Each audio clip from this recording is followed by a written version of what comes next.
समय के साथ साथ राजा कृष्णदेव की माता बहुत वृद्ध हो गई थी। एक बार वह बहुत बीमार पड़ गई। उन्हें लगा कि अब वह शीघ्र ही मर जाएंगी। उन्हें आम से बहुत लगाव था, इसलिए जीवन के अंतिम दिनों में वे आम दान करना चाहती थी। उन्होंने राजा से ब्राह्मणों को आमों को दान करने की इच्छा प्रकट की। वह समझती थी कि इस प्रकार दान करने से उन्हें स्वर्ग की प्राप्ति होगी। लेकिन कुछ दिनों के बाद राजा की माता अपनी अंतिम इच्छा की पूर्ति किए बिना ही मृत्यु को प्राप्त हो गई। उनकी मृत्यु के बाद राजा ने सभी विद्वान ब्राह्मणों को बुलाया और अपनी मां की अपूर्ण अंतिम इच्छा के बारे में बताया। कुछ देर तक चुप रहने के पश्चात ब्राह्मण बोले, यह तो बहुत बुरा हुआ महाराज। अंतिम इच्छा के पूरा न होने की दशा में तो उन्हें कभी मुक्ति ही नहीं मिल सकती। वह सदैव प्रेत योनि में भटकती रहेंगी। महाराज, आपको उनकी आत्मा की शांति का उपाय करना चाहिए। तब महाराज ने उनसे अपनी माता की अंतिम इच्छा की पूर्ति का उपाय पूछा।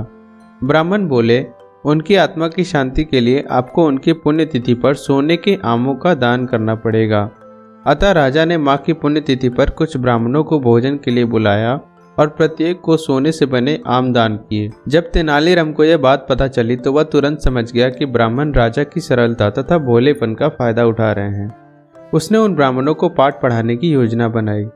अगले दिन तेनालीराम ने ब्राह्मणों को निमंत्रण पत्र भेजा, जिसमें लिखा था कि तेनालीराम भी अपनी माता की पुण्यतिथि पर दान करना चाहता है, क्योंकि वह भी अपनी एक अधूरी इच्छा लेकर मर गई थी। जब से उसे पता चला है कि उसकी माँ की अंतिम इच्छा पूरी न होने के कारण वह प्रेत योनि में भटकती रहेंगी, वह बहुत दुखी है और चाहता है कि जल्दी उसकी माँ की आत्मा को शांति मिले। ब्राह्मणों ने सोचा कि तेनालीराम के घर से भी बहुत अधिक धन मिलेगा, क्योंकि वह शाही विदूषक है। सभी ब्राह्मण निश्चित दिन तेनालीराम के घर पहुंच गए। ब्राह्मणों को स्वादिष्ट भोजन परोसा गया। भोजन करने के पश्चात सभी दान मिलने की प्रतीक्षा करने लगे। तभी उन्होंने देखा कि तेनालीराम लोहे की सलाखों को आग में गर्म कर रहा है। एक ब्राह्मण के पूछने पर तेनालीराम बोला, मेरी माँ फोड़ों के दर्द से परेशान थी। मृत्यु के समय उन्हें बहुत तेज दर्द हो रहा था। इससे पहले कि मैं गर्म सलाखों से उनकी सिकाई करता, वह मर चुकी थी। अब उनकी आत्मा की शांति के लिए आपके साथ वैसा ही करना पड़ेगा जैसा कि उनकी अंतिम इच्छा थी। यह सुनकर ब्राह्मण बौखला गए। वे वहां से चले जाना चाहते थे।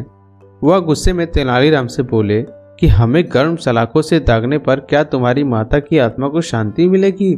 तेनालीराम बोले, नहीं महाशय, मैं झूठ नहीं बोल रहा। यदि सोने के आम दान में देने से महाराज की माँ की आत्मा को शांति मिल सकती है, तो मैं अपनी माँ की अंतिम इच्छा को पूरा क्यों नहीं कर सकता?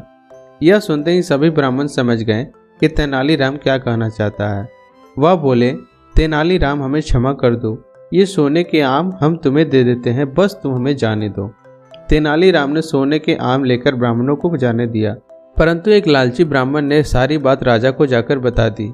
यह सुनकर राजा क्रोधित हो गए और उन्होंने तेनालीराम को बुलाया। वह बोले, तेनालीराम, यदि तुम्हें सोने के आम चाहिए थे तो तुम मुझसे मांग लेते।